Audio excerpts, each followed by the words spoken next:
बच्चों, आज हम कक्षा चौथी के पाठ 2 उल्टा पुल्टा को पढ़ेंगे। यह पाठ एक कविता है। इस कविता के कवि श्री भगवती प्रसाद द्विवेदी जी हैं। बच्चों, उल्टा पुल्टा इन शब्दों का अर्थ है गड़बड़ हो जाना, जैसे सब कुछ इधर का उधर हो जाना। यह कविता हमें सिखाती है कि हमें अपने कठिन समय में हाथ जोड़कर अर्थात निराश होकर या उदास होकर नहीं बैठना है, बल्कि अपनी परेशानी को दूर करने का प्रयास करना है। आओ बच्चों, यहाँ से हम अपनी कविता को शुरू करते हैं। चलते चलते निचली छत से गिरती जब छिपकली छपाक, तुरंत संभल जाती उस क्षण ही उठ चल देती अपने आप।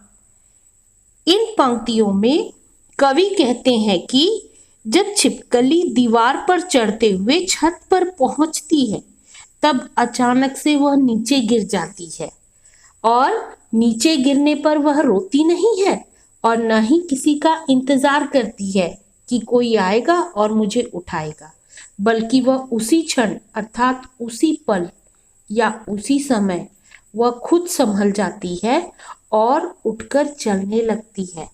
ऊपर की डाली से बंदर जब आ गिरता है नीचे, झटपट पकड़ दूसरी डाली हंसता है आंखें नीचे। तो बच्चों, इन पंक्तियों में कवि कहते हैं कि बंदर जब पेड़ की ऊपर की डाली से जब नीचे गिरने लगता है, वह झटपट यानी कि तुरंत या जल्दी से वह नीचे की दूसरी डाली को पकड़ लेता है और फिर वह अपनी आंखें मीचकर यानी कि अपनी आंखें बंद कर कर वह हंसने लगता है। तिलचट्टे चींटे जब चलते एकाएक पलट जाते हैं, झटक हाथ पैरों को अपने फिर सीधे हो चल पाते हैं। इन पंक्तियों में कवि तिलचट्टों के विषय में यानी कि कॉकरोच और जो काले चींटे होते हैं मोटे मोटे, उनके विषय में वो बताते हुए कहते हैं कि तिलचट्टे और चींटे जो हैं वे एकाएक यानी कि अचानक से अपने आप ही पलट जाते हैं और आपने देखा होगा कि वे पलटने के बाद यूं ही वहां पड़े नहीं रहते, बल्कि अपने हाथ पैरों को हिलाते हैं और सीधे होने का प्रयास करते हैं, कोशिश करते हैं खुद से, और फिर सीधे होकर वे चलने लगते हैं। चींटी गिरती मकड़े गिरते, गिरगिट गिरते और संभलते, गिरने पर वे साहस खोकर कभी न अपनी आंखें मलते। तो बच्चों, आपने देखा होगा कि चींटी जब दाना लेकर दीवार पर चढ़ती है तो वह कई बार गिरती है। गिरने पर वह हिम्मत नहीं हारती, बल्कि वह फिर से दीवार पर चढ़ने की कोशिश करती है। उसी प्रकार मकड़े और गिरगिट भी गिरते हैं।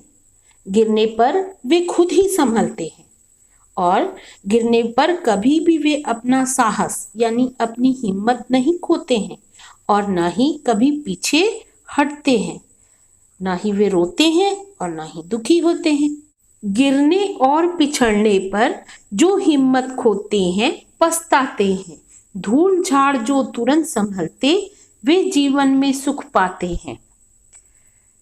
कविता की अंतिम पंक्तियों में कवि कहते हैं कि गिरने और पिछड़ने पर अर्थात किसी भी काम में असफल हो जाने पर यानी कि किसी भी काम में हार होने पर या फिर पीछे रह जाने पर, ऐसे में जो भी व्यक्ति अपनी हिम्मत यानी कि अपने साहस को खो देते हैं, उनके पास पछताने के सिवा और कुछ नहीं रहता। धूल झाड़ जो तुरंत संभलते अर्थात जो असफलता से घबराते नहीं हैं और जो फिर से प्रयास करते हैं, कोशिश करते हैं, वही व्यक्ति अपने जीवन में सफल हो पाते हैं। तो बच्चों, जब भी हमें अपने जीवन में कभी हार या असफलता का सामना करना पड़े, तो हमें निराश या दुखी नहीं होना है, बल्कि हमें फिर से कोशिश करनी है जब तक कि हम सफलता प्राप्त नहीं कर लेते।